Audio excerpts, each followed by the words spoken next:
Good afternoon, everybody. Welcome to our afternoon session. I am Philippe Sands, and very, very delighted to be here with someone I've come to know over the last few years because Olesya Khromeychuk lives in London, although she is Ukrainian and originates from a city that is very dear to me. As those of you who've read East-West Street will know, the city of Lviv, which happens to be where my grandfather was born in 1904. My grandfather never talked about that city, and he left, I would learn much later, in 1914, at the end of the year after the city had been occupied by Russian troops. He went to Vienna. It's in a sense that history goes round and round in ever growing or diminishing circles. Olesya is the director of the Ukrainian Institute in London and has, that predates the recent terrible war and has done an extraordinary job in London of creating a forum in which Ukrainian ideas, Ukrainian culture, Ukrainian issues, Ukrainian problems are addressed, and I'm very pleased personally to be associated with the Ukrainian Institute.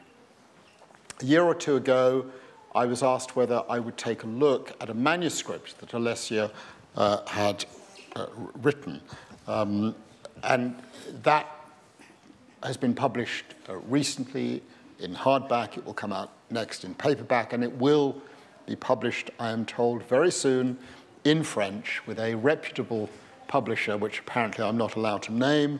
I don't want to get myself or you into trouble, Olesya. The Death of a Soldier Told by His Sister. I was honored to be invited to write the preface. Andrei Kurkov, who many of you will know, wrote the introduction. I've never quite known the relationship between a preface and an introduction. And for me, it was very personal because my grandfather left in 1914 after his older brother, his beloved older brother, was killed just outside Lemberg, as the city is called, Lviv. So this, for me, was an intensely personal book. And for that reason, this is the first time we've been together. Incredibly pleased to be here with you, Olesya. Could we just begin by going back to the beginning, the place of your birth, and your brother Volodya's birth, and your other brother? Just tell us a little bit about growing up in the city of Lviv, the three of you, your parents, and life there. Thank you so much, Philippe. It's an absolute privilege for me to be in conversation with you here. I admire your professional work. I absolutely love your books as a reader and as a historian.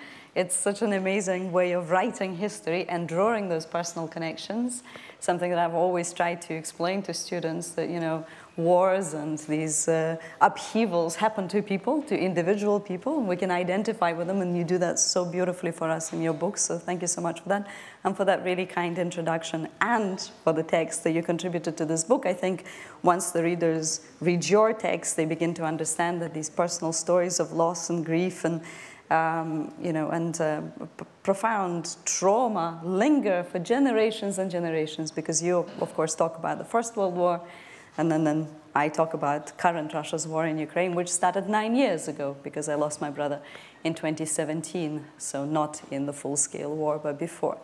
Lviv is a gorgeous place. I grew up in the most peculiar part of it, I would say, but I only recently found out why it's peculiar. It was possible to grow up in the heart of Jewish Orthodox Lviv without realizing that it had been Jewish Orthodox. My parents don't come from that city. My father comes from the Carpathian Mountains. My mom comes from the region of Ivano-Frankivsk. They moved as young people there. We were born there, the children. In the Soviet era. In the Soviet era, that's right. It's very important, I think, to situate this in that context. Yeah, and while a lot of my neighbors were Jewish, in the tenement building in the center of town where I grew up, just behind the Opera Theater, in case any of you know the city of Lviv, it's a really picturesque little place. They were Jews from the Soviet Union, so the ones who moved after the Second World War, not the ones who had been living there before. And it's only recently, thanks to the work done by the Center for Urban History, based in my hometown, which you know very well and worked with them a lot, that I realized that that was the heart of the old Orthodox part of the city. And on my street, which is called Lazneva, a sort of bus street, you would translate it into English. There are only 2 buildings, surviving buildings, and I didn't really pay attention to that as I was growing up. But now I know that the sort of waste space right next to my tenement building, where I grew up, used to be a synagogue, which was destroyed in 1942. Can you say a little bit more about growing up without an absence of history? I mean, just to be clear, I think this is pretty much every community in the world is selective about the stories and histories it tells. I mean, as I've written in a recent book, I mean, I grew up knowing nothing about British colonial history, nothing about enslavement. It was all avoided. It was not talked about. And you too grew up in a world of silences. When I go to Lviv, it's staggering the number of people who say to me, we had no idea what happened in this city in the 1940s. Well, I think when I was growing up, people already knew, because, you know, I went to school in 1991. It was already independent Ukraine. A lot of work was already being done about the sort of forbidden, hidden history. And as I was growing up, the society was growing up too. We began to discover our own history, the Holodomor, the famine of 1932-33. So, you know, all of these things that you could not speak about in the USSR, but also the extremely complex and very bloody history of the Second World War, including the Shoah and how that played out in my hometown. So, of course, Lviv was Lvov before the First World War. It was the Second World War. It was part of the Polish Republic, and a third of the population were Poles, a third Jews, and then third Ukrainians. So, after the Second World War, it was vast majority Ukrainian, and because in the Soviet Union you couldn't talk openly about the Holocaust, I think that's why that memory was somewhere under the surface. There weren't many witnesses of the times to speak about, and those who could speak about were not allowed to speak about it. So it was really the time of my childhood that we began to explore all of these traumas of the past and started to speak about them openly. And I think that had a profound effect on me. In one of the texts I wrote this year, I say that that's probably why I became a historian. Sitting on the windowsill with my cat, I watched the street that led to Svoboda Avenue, to the Opera Theater, where the Soviet parades would walk through that street in the Soviet days, and then afterwards, where people with blue and yellow flags walked from the 1990 onwards. So I think it would have been very difficult for me to choose a different profession other than that of someone who keeps digging into her own past and that of her region. You lived through, as a child, that extraordinary moment of the collapse of the Soviet Union, the emergence of an independent Ukraine. What was the feeling at that point? And in particular, that's a rather general question, the sense of what the future relationship with Russia was going to be like. Yeah, I remember, I was very young, but I remember the day of the referendum so the 1st of December 1991. When How old were you? I'm not allowed, sorry, probably not allowed to ask that question. I know, you can ask that I question. mean, it's different whether you're 7 years old or 15 years old, how you live through a particular moment. So not old enough to actually vote in the referendum. But I remember it really, really well. We all went to the polls and we were so excited. We all wore our traditional embroidery embroidery. It was a wonderful day, and it felt like finally we got freedom. And for those of you who don't know what the referendum was about, it was to confirm the decision of the parliament on the 24th of August that year to declare Ukraine independence. So this was a question asked to the whole of Ukraine, do you want to be independent, an independent country? And the overwhelming majority of people, including in Crimea, including in Donetsk and Luhansk regions, said absolutely yes. So yeah, I really remember it well, remember the sense of excitement, like finally we got our country back. We can now build the sort of country we want, the vision of the future.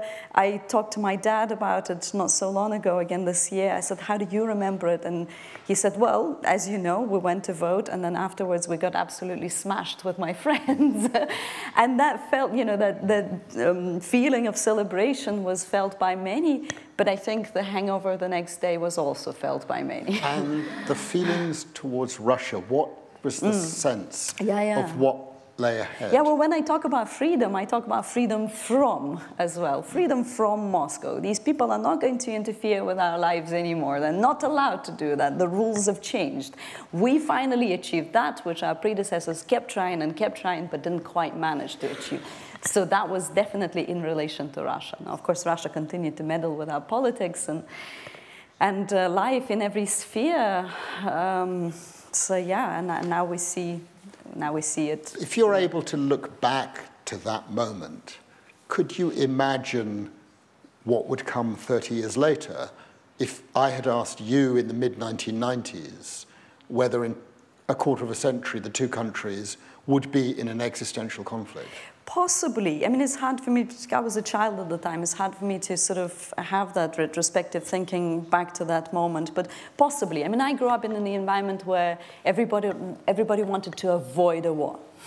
So the war was always on our mind. You know, the fact that Russia can attack any minute was on our mind. I'll give you an example from that period. My brother was Volodya, that I mentioned in the book, the eldest. He's 9 years older than me. He was serving as a conscript in the Ukrainian armed forces, in the National Guard. And me and my mom went to Crimea as a delegation to greet, I describe this in the book, to greet the only Ukrainian language school in Crimea, to welcome them and to greet them and to, you know, to create some kind of connections between the kids of Lviv and the kids of Crimea. And he phoned us afterwards and said, you must have been insane to do that. We are here ready, absolutely ready as soldiers to be deployed to Crimea to defend Ukrainian territorial integrity, because that was the first Crimean crisis. That's when Russia already tried to manufacture some kind of takeover. I mean, they didn't manage to do it that time. So a possible attack or a possible war or some sort of usurping of power in Kyiv or elsewhere in Ukraine was always at the back of our minds. A little more about Volodya. Tell us about dear, wonderful Volodya, your older brother. Yeah, I love talking about him. He, the way I describe him usually, that he was a very ordinary, extraordinary guy, because he was. Sadly, we didn't see each other all that often in person in the last sort of 15 or so years. I lived in the UK, he lived in the Netherlands for 11 years in Western Europe. And then in 2010, he decided to go back to Ukraine. Because? Good question. It's hard for me to answer that question because for him it was an obvious choice. He always knew that he's in the West temporarily. He was surprised why I didn't want to go back to Ukraine. He got fed up with being an immigrant. It's not fun to be an immigrant. It's hard. You don't belong. And so he returned to a place where he felt he belonged. He did art. He had a new job every 2 months or so because he was someone who didn't put up with people he found difficult. And when the war started in 2014, he was waiting to be conscripted, to be drafted. Because he had served as a young man. Might just explain, you and I know exactly what happened, but it might be worth just giving a little bit of context as to what happened in 2014. Yeah, in 2013 we had the revolution that is known now as the Revolution of Dignity in Ukraine, so Maidan protests against the decision of the then President Yanukovych to sign, well, he refused to sign the association agreement with the EU. So something that Ukrainians felt was going to be a very important political step, and he decided that he wasn't going to do it. People took to the streets, and then it turned... And the relationship with Russia in the decision not to do it? Exactly. I mean, that was essentially the way we saw it. It was his choice of Russia over the EU for the future of the country. In a sense, I've always seen, this is a country I obviously don't know it nearly as well as you, but I've probably been about 25 times in the last 15 years. It's a country that's being pulled to the east, pulled to the west. Both sides, if you like, don't want it brought firmly into the other's sphere of influence. It straddles east and west, and that's the context, in a sense. Well, pulled by Russia anyway, and some of the corrupt politicians inside the country, less so by people themselves, I think. There were some people who were ambiguous about the choices, and I always like to remind that, there was a lot of skepticism about joining NATO, for instance, before 2014. Now, all Ukrainians, or vast majority of Ukrainians, want to join NATO, but not before. So there were ambiguous feelings, not necessarily, the population did not necessarily want to have closer ties with Russia. Very few people did, including those in Crimea. There was no separatist movements to speak of before Russia manufactured them. But let's go back to 2013. So Yanukovych refuses to sign an association agreement. People take to the streets, and then the riot police attacks the protesters, usually young people, completely unarmed students. And that's when the rest of the population goes, no, we are not going to take this. They take to the streets. And remember, these are the people who had participated in the Orange Revolution 10 years before that, in 1990s, in hunger strikes and so on, to make sure that Ukraine becomes independent. So several generations of Ukrainians who already know how to fight for their freedom take to the streets against authoritarian regime and eventually oust Yanukovych. And for Putin, this was a really frightening moment. He could see that, Ukraine is showing that it's possible for ordinary people. There was no political leadership of that specific revolution. Like in the Orange Revolution, we had political leaders sort of being the beacons of the revolution. Here, it was really ordinary people, often sort of middle class, the students, and well, everybody really on the Maidan in different parts of Ukraine, but especially in Kyiv, saying, we are not going to allow you to destroy that country that we are building. So Putin's response was to annex Crimea, to occupy Crimea, and then to begin aggression in Donetsk and Luhansk region. And that's how the war started. So yeah, coming back to my brother, we were all expecting that he would be drafted because he was a sergeant. And at the time, Ukrainian army was in a really pretty poor state. It needed personnel as well as equipment and so on. He wasn't drafted. The draft notice never came, which I have to admit I felt very much relieved about. Regardless how patriotic you feel about your country, you don't want your brother to end up at the front line. And so he phoned up one day and said, I volunteered. And he just decided in 2015, he decided to go to the front out of his own choice. Did he speak with members of the family before he made that decision? No, which I think gives you a bit of a kind of picture of what sort of man he was. He took that decision. It was impossible to dissuade him. We didn't really try very hard. I immediately started to try and procure everything that he needed for the front. Like I said, the army was not particularly well equipped at the time. And then we spent nearly 2 years hoping that he lives to see the next day. So he finished his first deployment, spent about 3 weeks as a civilian, and went straight back. And when I asked him why he went back, he gave me 2 reasons. One reason was, I have nightmares when I sleep in my civilian bed, and I don't have nightmares at the front. And the second reason was, he said, you're a historian, you study this war and so on, but what you don't understand, that it is a European war that happened to start in eastern Ukraine. And I didn't want to understand it at the time, and I understand it now. And I think we all do. So take us, if you're able, I know you describe it in the book, and I mean, this isn't a really remarkable book. It tells a story, I think, that is a universal story. I mean, although it's set in Ukraine and in the context of Russia, there are wars and conflicts that take place, as we know, all over the world. And you're describing something which is universal, a beloved sibling's loss in the context of war and armed conflict.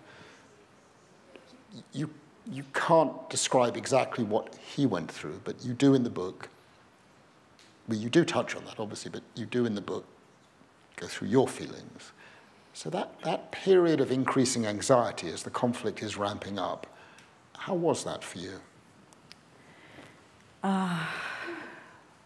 Absolutely frightening. On a constant basis, this is something you live with, just to give people a sense. It's just a constant. It was the sense that I have from the book. Yeah, on a daily basis for everybody. I mean, I'm far away geographically and I'm in safety. The closer you are to the trenches, the more anxiety I think you feel, unless you're in the trenches and then you don't feel that sort of anxiety. You feel, I think you have very different feelings once you're there. But I was in touch with a lot of, I did a lot of research, academic research on women who participated in the armed forces in that war. So I spoke to them as well regularly, and it's always this question, how far is it going to go? Is it going to go for, he meaning Putin, is it going to try and go for Kiev? Is it going to try and invade Zaporizhia? So we've been living in this second guessing how much he's going to push and when for 8 years before the full-scale invasion, and also total sense of frustration that nobody is listening to us. Something that a friend of mine, well, lots of people actually describe as modern-day Cassandras. We kept saying to the world, especially those of us who live in the West, this is an ongoing war. It's not a frozen conflict. It keeps claiming lives. We have to stop him before he moves forward. But we felt like nobody was interested in that knowledge at all, even sort of a week or so before the full-scale invasion. So when when the full-scale invasion started and the media started to talk about Ukrainian defiance with admiration and surprise, I was actually quite annoyed by that, because I thought, well, that means that you don't understand anything about the experience the Ukrainians are going through. These defiant, courageous civilians who faced Russian troops, Russian tanks with flags, or with a jar of pickles or whatever that was that we saw, a woman downed a drone with a jar of pickles. Those are citizens in despair. That's because the only thing they had to rely on was courage and defiance, because they have not been supported militarily, financially, politically. They've not been trusted to defend their country by the international community. You will remember that this time last year, Ukraine was given 72 hours to a couple of weeks to stand ground. There was this profound sense of distrust of Ukrainians. And I understand why it happened, but it still makes me feel a bit frustrated. It means that the international community was not watching what was happening on the ground over those 8 years. Amazing development of civil society that I know you've seen since the Maidan. People essentially taking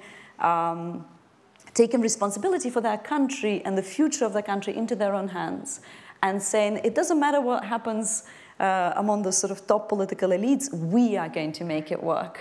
And that determination was really felt in the first few weeks of the full-scale invasion very clearly.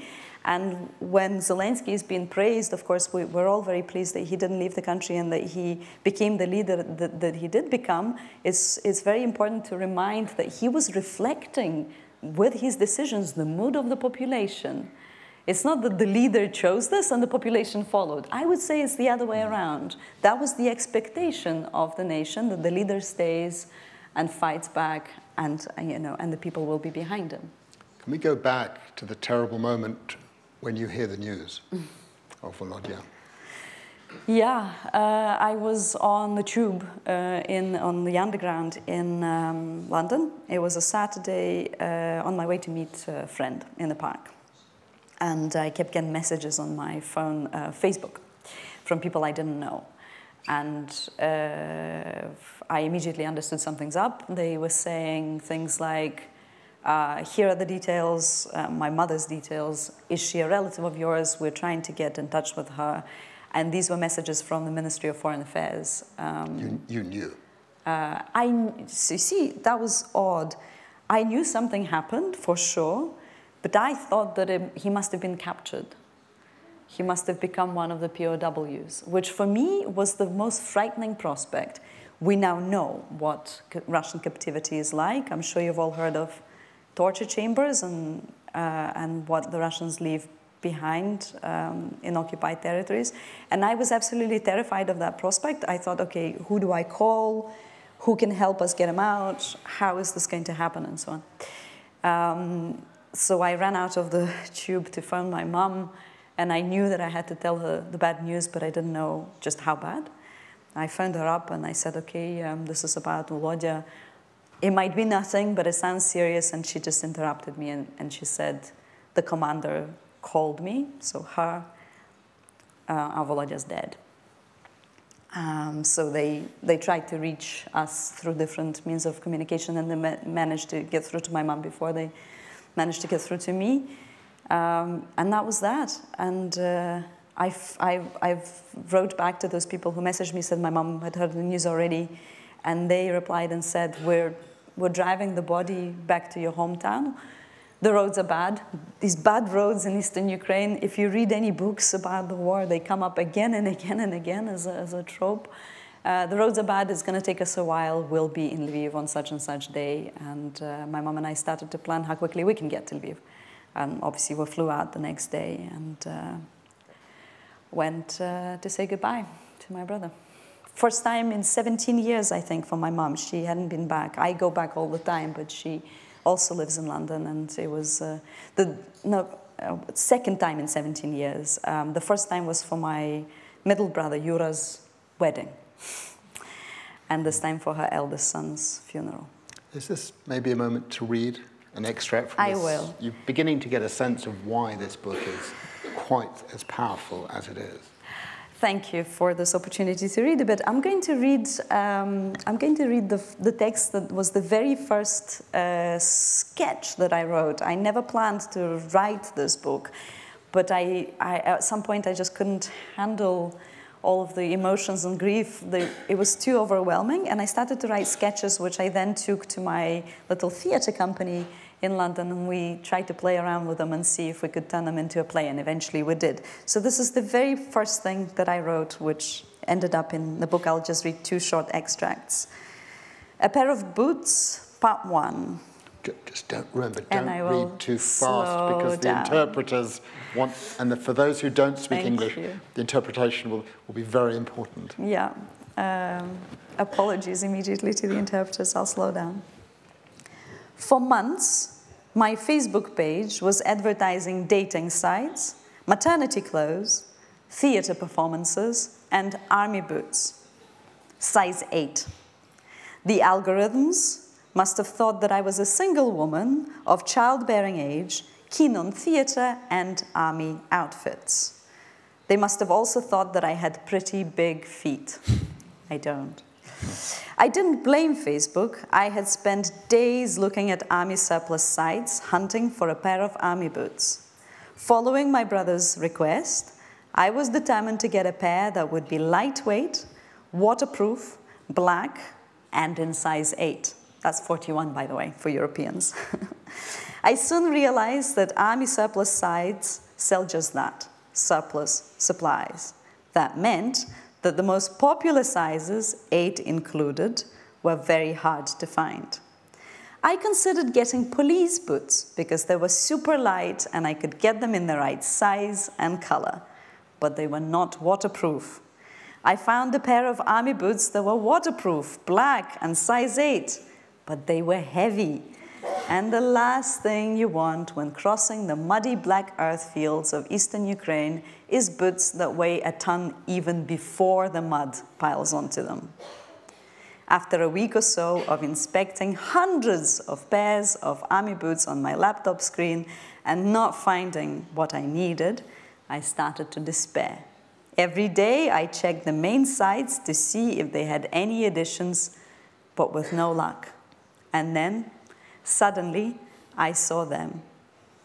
A shining pair of Gore-Tex pro-combat British Army boots. I couldn't believe my eyes. They were waterproof, black, a bit on the heavy side, but most importantly, size 8. But wait, what's that? The label said size 8 medium. Oh God. I thought, is medium good? What are the other options? I couldn't face having to give them up and continue looking for another pair. Luckily, there were no other options available. Anyway, and I thought that medium must be better than large or small, so I bought them. The special bonus for all my hard work was the fact that they were not pre-owned like most other pairs that I had looked at. They were brand new. I was very happy. My brother would have a brand new pair of proper army boots, the envy of the whole company, or maybe even the whole battalion. No one else would have such fine boots. The rest of the chapter describes all the other things I bought, uniform, t-shirts, army socks, caps, and chocolates, and flapjacks, and so on. And I send it back. And I want to finish with another short extract from another chapter. A pair of boots, part 2. The bag lying on Masha's kitchen floor, a friend of mine in Kyiv, was the same one I had packed on my own kitchen floor nearly 2 years earlier in London. I didn't recognize many items. The uniform was not the British Army one I had bought. It was made of thin, plastic-like material. Some of the t-shirts were the ones from my shopping list, but they no longer smelled of the warehouse, as they had when I got them in the post. Now they smelled of earth and damp. The helmet liner was there, the same one I had bought, except now it had a hole and several brownish stains on it. Some of the leather crosses were still there. Perhaps he didn't offer them to his friends, or maybe they felt that if the bulletproof jackets can't protect them, nothing can. There were some condoms in a small pocket. I hadn't thought of those when I was packing the bag all those months ago. And then I saw them. The Gore-Tex pro-combat British Army boots, size 8. They were still in very good shape, although not brand new anymore. I guess now you would qualify them as pre-owned. They were covered in mud, the fertile, sticky Ukrainian black earth. I took them into the hall of Masha's flat. The hall was covered in other people's shoes. Some were cleaner, newer, and more colorful than others. The pair I held in my lap stood sharply apart from the rest. There, among the civilian shoes, this army gear looked like it had come from another planet. I cried for the first time since I received the bag. My tears started to roll down my cheeks and onto the shoes. I took a cloth and started to clean them, gently, like I had at home after I had received them in the post. First, I removed the mud from the soles, then cleaned the rest of each shoe and gave them a shine. I stroked them like I had 2 years ago and whispered to them, "Good luck. You can keep someone else dry and warm now." Thank you. Thank you. Extraordinarily powerful. When did you decide to start writing? What was the thinking behind that? I mean, you very obviously can write. What was the thinking? It was out of some kind of desperation, I think, to get it out of my system. So I'm a historian and academic. I have been researching wars of the past and this war as well in my academic work. And when my brother died at the front, I immediately decided I wouldn't talk about it. Nobody is to know. We have different surnames, so people didn't immediately find out that he is my brother. The reason why I didn't want to talk about it, first of all, because it was extremely traumatic, and secondly, because I didn't want people to judge me through the prism of my personal experience. I didn't want people to say, well, she says what she says because she's a fallen soldier's sister. But I obviously continued to work on the war, continued to take part in conferences on the war, continued to do small talk on the war in receptions and lunches and whatever with my colleagues. And I found it absolutely overwhelming. And teaching as well became very difficult. I mean, we started by saying that, you know, I like to bring in human stories to what I teach. And there was one incredibly important human story to me that I wasn't sharing with anybody else. So about 6 months after my brother's death, I decided to write into the drawer, as we say in Ukraine. Did not plan to show it to anybody, but I thought, well, this is something I know a little bit about, how to write, at least academically. I'm going to try and get it out of my system that way. And that's why I focused on objects. So the boots is one of those examples that I could describe in some depth, acquiring and remembering and describing that journey through that object. And it gave me a lot of relief. I think it was cathartic to do that. And then I thought, when we did the play, we took it to the Edinburgh Festival, to the Fringe, we toured with it around the UK. And I could see that at the time people thought that the war was over, in the UK anyway. And so through this personal story of grief and loss, which is something we can all understand, they began to be interested in what actually is happening in Ukraine, began to ask questions about it. And I thought, oh, wait a minute, this is a good tool to explain the complexity of this war. So that encouraged me, or they gave me courage to turn the play into the book, and also to feel that I have the privilege of writing in English, of publishing in English, of speaking to audiences outside of Ukraine that so many grieving families do not have.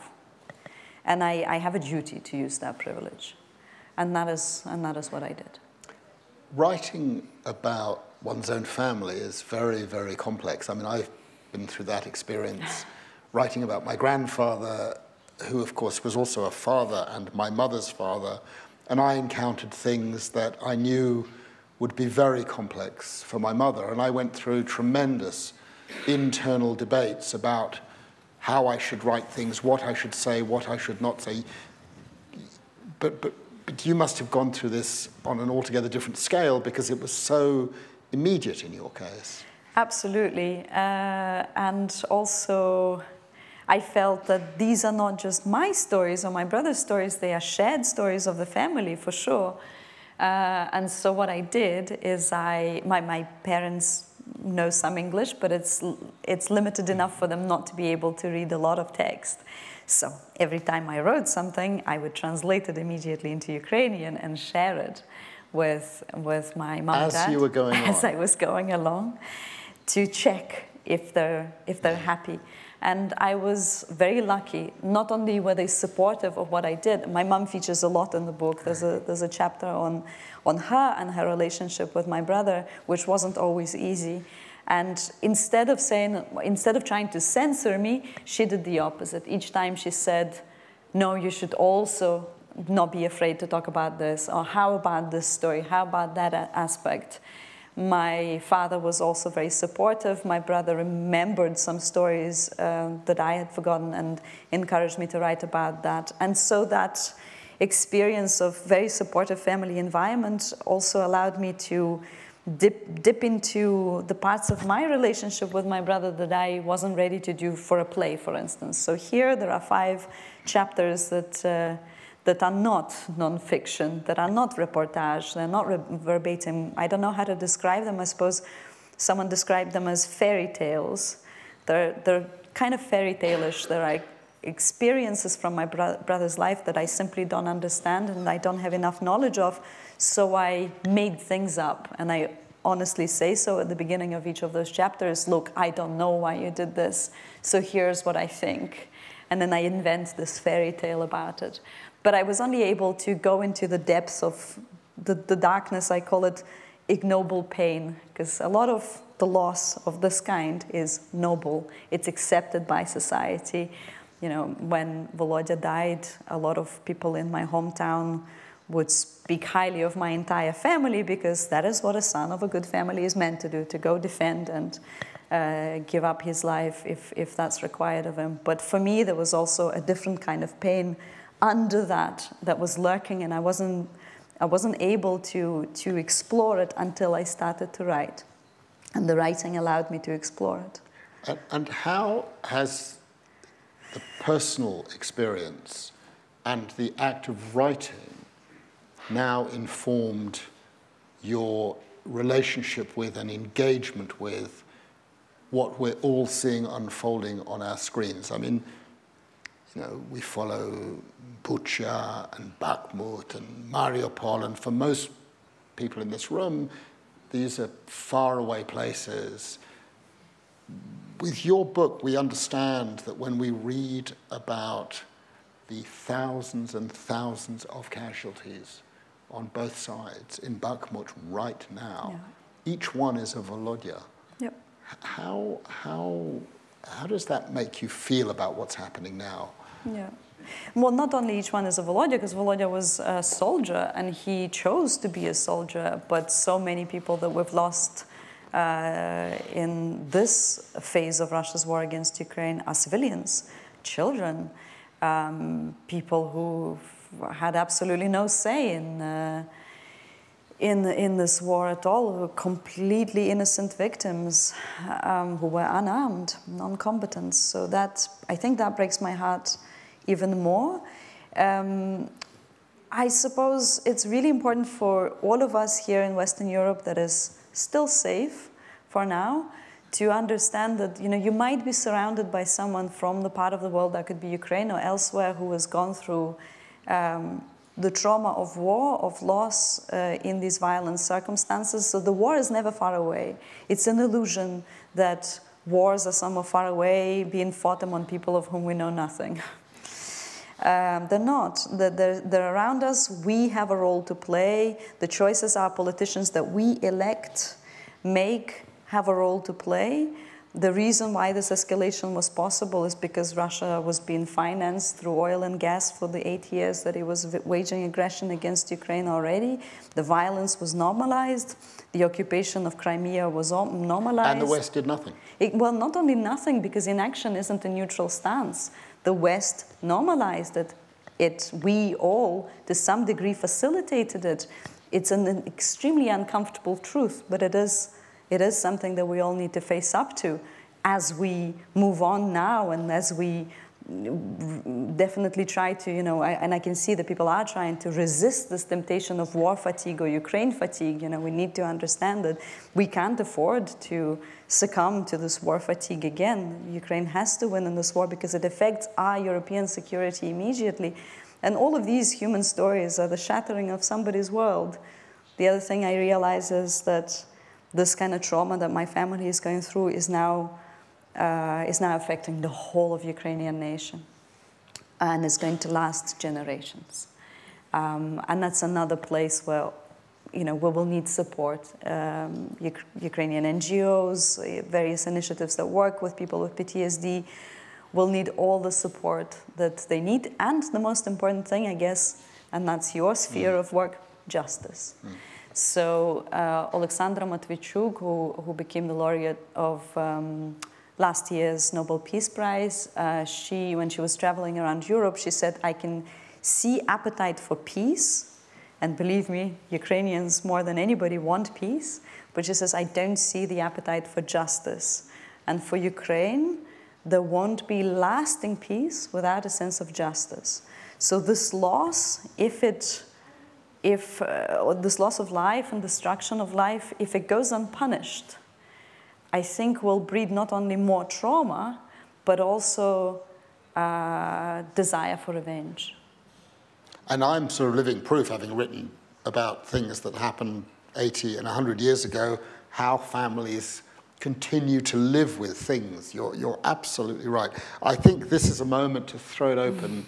I mean, I've done quite a few events in my life, but this is an audience in rapt attention on what you were saying. But let's throw it open. We've got some microphones, I think, and an opportunity for you, wonderful audience, to ask Olesya, anything you want to ask. And I think, Olesya, you're very open, anything that people feel they want to raise. Absolutely.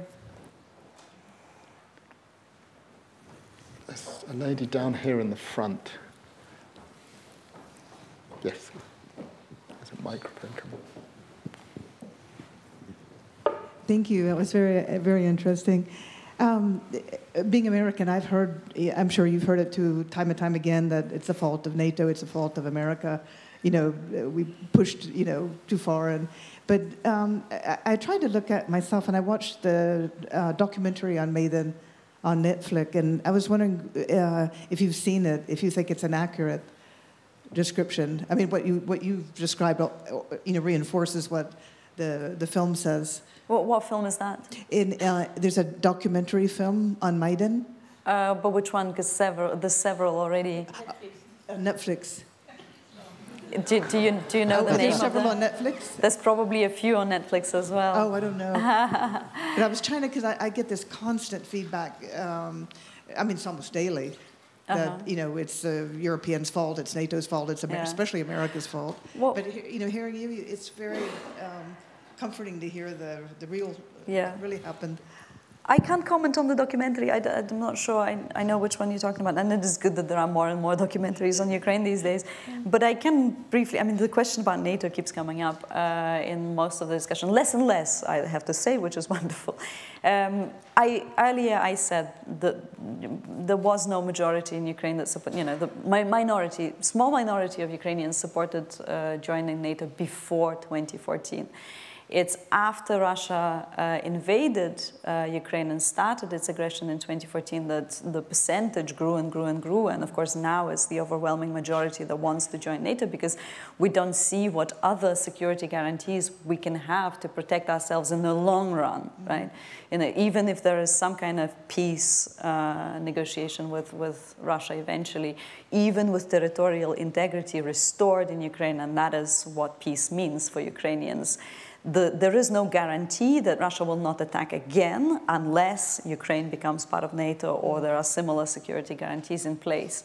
But that has changed a lot. But this very argument that somehow Russians were provoked into this war by some sort of NATO expansionism or whatever is flawed from the start. Ukraine is a sovereign state. It has the right to choose which organization it wants to be part of. And if we continue to split the world into spheres of influence and somehow legitimize Russia's influence in its neighborhood, then we deprive countries like Ukraine subjectivity and agency. What right do we have to do that? None. Thank you. You just pass the microphone along. I wanted to ask about the decision of writing in English. If you hesitated, if the choice of English installed a certain distance that helped? Thank you so much for that question. And also maybe relatedly, how the book has been received in Ukraine. Has it been translated into Ukrainian? I'll answer both of those. I didn't hesitate. I write everything in English. All my academic work is in English. The sort of, you know, more accessible articles that I write, I always write in English. That's the language. I mean, I moved to the UK when I was 16. That's the language of my professional work. I feel very comfortable in that language. But my native tongue is Ukrainian.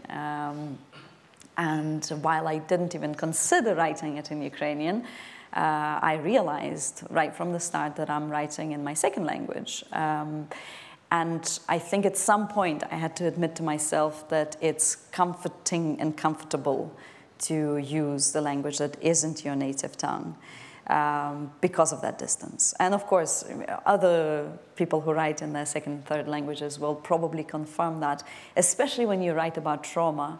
That distance allows you to maybe explore some of the depths of darkness that are much harder to do in your native tongue. And I can say this because I translated it translated it into my native tongue. And that was hard. I essentially rewrote the book. It was a completely different experience. So to answer your question... Is it a different book? Well, maybe it is. I just submitted the manuscript in Ukrainian, and it's coming out, hopefully should come out this year with Vichola, a Ukrainian publisher, lovely new Ukrainian publisher, and I'm really looking forward to it. I don't know how it's going to be received. I didn't bring the play to Ukraine, for instance, because I thought, well, nobody wants to know about the trauma of a girl who lives in London. They are going through so much worse, their experience is so much worse than mine. Why would I do that? But with the book, it was a bit different, I think. I mean, it's much wider, and I think it is something that people might find of interest. This version, the English version, has been reviewed in Ukraine, and the reviews so far have been very positive. I think it also is important for Ukrainians to know how someone experiences this kind of thing far away from the home country. And I write a lot about the reception of the international community and the change on the 24th of February and, Ukraine being discovered as this terra incognita finally. The black hole on the map is no longer the black hole. But why are we only discovering it as Russia's trying to destroy it? So all of these themes, I think, will be of interest to Ukrainians. But you're absolutely right. The distance is an actor.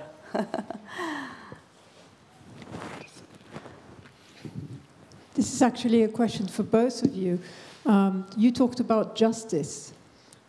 What do you mean by justice? Is that Putin being in front of a tribunal? And if so, which tribunal? Would you like to start? It's your show. I'll tell you what I think, and I probably won't be wrong if I say that most Ukrainians feel the same, and then the professional can answer what he thinks. Justice is restoration of territorial integrity, including Crimea, so the borders of 1991. Because if we allow a war criminal to benefit from the crimes that he's committed, then we normalize this. And if Crimea continues to be occupied, then it prolongs the war. For pragmatic reasons as well, because it can continue being a launching ground for the missile attacks against the rest of Ukraine, as we've seen this year. And also because Crimea is dependent on various resources like freshwater supply on southern Ukraine. So for it to be separated from Ukraine is a totally unnatural thing for the existence of the population in Crimea, not to mention the fact that there's basically a genocide of the Crimean Tatars, the indigenous population of the peninsula that we're witnessing at the moment. And again, we can't continue turning a blind eye to it. So restoration of territorial integrity, justice, so punishment for war crimes, so crimes against humanity. The new tribunal, I will leave it up to you to discuss. And reparations.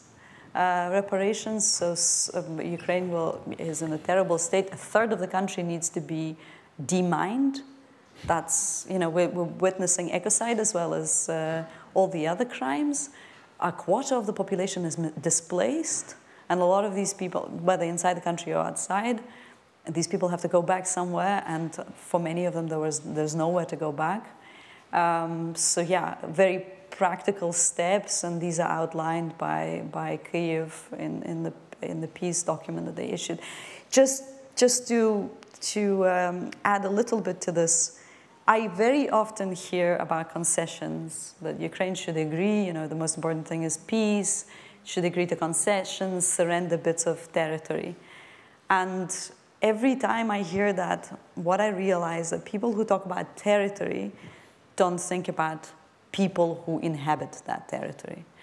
And that's the difference between Ukrainians, I think, and people who don't know that country well, for whom that country has no sense of identity because they've never been or they've never met somebody from that country, and so on. And I don't know if you've seen the drone footage of, say, Mariinka, a town in eastern Ukraine, or Mariupol.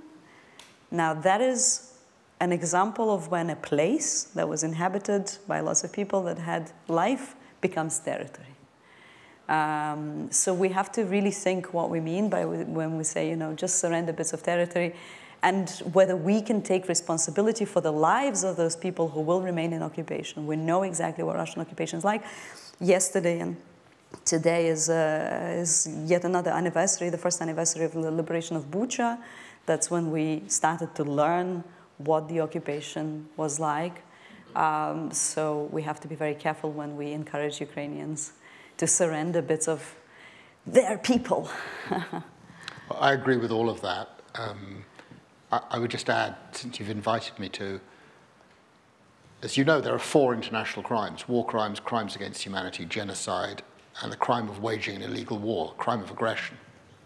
And immediately after the war began, I was asked by the Financial Times to write 700 words on Ukrainian international law because I was somehow associated with Ukraine because of East-West Street. And I thought about what to write about, and the gap became very clear to me straight away, that the crime of crimes in this story is the decision to go to war. It is a war. It's not a special operation. It's a war. Let's be completely clear about it. And everything that has flowed and all the horrors, Bucha, Irpin, Mariupol, the manifest war crimes, the obvious crimes against humanity, the allegations of genocide, all flow from that decision. And it's a leadership crime. And the International Criminal Court doesn't have jurisdiction over it. And that was why I wrote 700 words, which said, for the first time since 1945, Europe is embroiled in a major existential war. And it's got to be addressed. And it would be a travesty to find ourselves in a situation in 5 years' time where half a dozen 20-year-old Russian conscripts are up before the International Criminal Court for war crimes or crimes against humanity at Bucha, but the people at the top table get off scot-free. That would be a disgrace. And I wrote the piece. You saw the reaction, driven by Ukraine, driven by President Zelensky, driven by Dmitry Kuleba, the foreign minister, and a process began and snowballed, and there will now be created a special criminal tribunal for the crime of aggression. The Baltics came on first, then Poland, then the Czech Republic, there was an inner core, then the Dutch, and then the French, and then the British, and then the Germans, and then this week, the Americans. There's a big issue of double standard in relation to Iraq. This pains me deeply, but UK and the US, frankly, have very little moral authority to tell the world about the crime of aggression against the background of Iraq, and that is causing tremendous difficulties. But we are where we are. It is a crime of aggression, and it has to be addressed. In relation to how it's addressed, you will be aware that last week the prosecutor of the International Criminal Court issued an indictment for Vladimir Putin in relation to the deportation of children to Russia. The details, the facts remain somewhat hazy on that. There is some evidence. My own sense of that is, of course, as a parent with 3 children, the deportation of children is horrible. It's appalling. It's a war crime. But frankly, against the background of what is going on the ground that you've described, to focus on that just strikes me as really weird, even if it is the only way the International Criminal Court can get to Vladimir Putin. So I insist you've got to focus on the major crime. And the major crime is the small group of people who decided to take this war into Ukraine and to seek to occupy Ukraine. Ukraine has done a remarkable job in putting justice at the heart of this dispute. And I can't help but think, certainly in relation to my conversations with Mr. Kuleba, the foreign minister, that the historical relationship between the territory of Ukraine and the origins of 2 crimes, crimes against humanity and genocide, has driven in part the process of ensuring that justice is at the heart of it. But there are curious coincidences. Mr. Kuleba himself is a lawyer and an international lawyer. And his professor at university in Kiev told me that when he was a student, he wrote his student paper on something called the Declaration of St. James. January the 13th, 1942, a group of 10 or so leaders of European countries occupied by Nazi Germany gathered in London and issued a declaration that when this war was over, justice must be done and the senior Nazi leaders must be subject to criminal prosecution. And he wrote that as a student. So in a sense, Ukraine is driving this issue. And justice, I think you're absolutely right, is totally at the heart of a long-term settlement and a long-term peace. think we've got time for one more question, if someone... One final question? Yeah. Thanks very much, both of you, for a really moving and important discussion. If I can ask you to take off your perspective as a sister and put on your professional historian perspective, which wars do you compare this one to? Is it the escalation from Chechnya to Georgia to Ukraine in 2014, Syria, and now the escalation last year, or do you reach back in time and compare it to other wars, and what does that illuminate for you? This is such an important question. Thank you. I think it depends on what you're looking at. If you look at impunity that Russia enjoyed, then yes, I think we should look at the war crimes perpetrated by the Russian army in Syria, in Chechnya, in the attack on Georgia, and of course what they've been doing since 2014 in Ukraine, because those are not unrelated. You know, if those acts go unpunished elsewhere, then why not try them in a different place? We see very similar approach.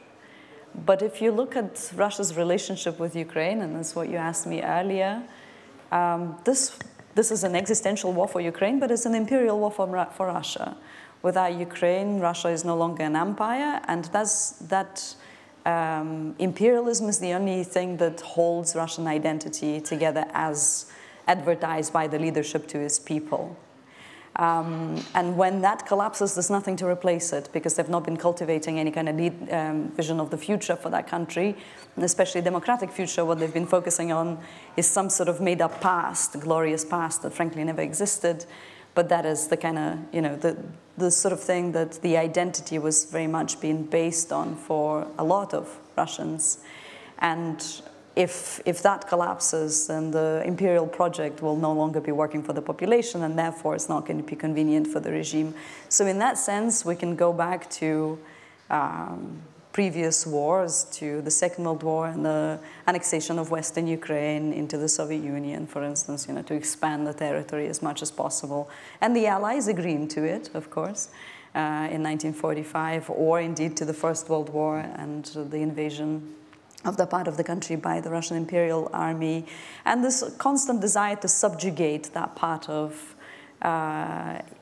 Eastern Europe, because, like I said, to expand the empire, because that's the nature of the Russian Empire. And if we look at the perception of the West on Ukraine, I mentioned that Ukraine has been a black hole on lots of people's mental maps, but it's also been a buffer zone for us here in the West, basically. A buffer zone whose borders shifted a little bit here and there, but basically a buffer between Russia, whether that's Tsarist Russia, Communist Russia, Socialist, Bolshevik, or post-communist Russia, and our comfort, you know. And so again, if we look at the First World War, Ukraine's sovereignty was sacrificed, Polish sovereignty was protected, but not Ukraine. Ukraine was surrendered to this idea of buffer zone. If we look at the Second World War, something similar happened. Ukraine was sacrificed again to Stalin's greed, territorial greed. And since 2014, again, you know, we turned a blind eye on Russian aggression and normalized it, because it was inconvenient for us to address it in the appropriate way. So I think all of these wars, I don't think history repeats itself, but all of these wars definitely inform our understanding, depending which place you look at. And if you look at it from Ukraine, then you can see the relevance of all of these conflicts. It's just relevant in different ways. Philippe, you might think differently. Now I'm going to leave you, the historian, to have the final word. Olesya, you've shown a remarkable blending of history and memoir and personal family stories. Please, I hope, join me in thanking Olesya, who I think you'll be signing books. With pleasure. With a bit of luck. It really is a very, very special book at a very special and important moment. Thank you so much. Thank you.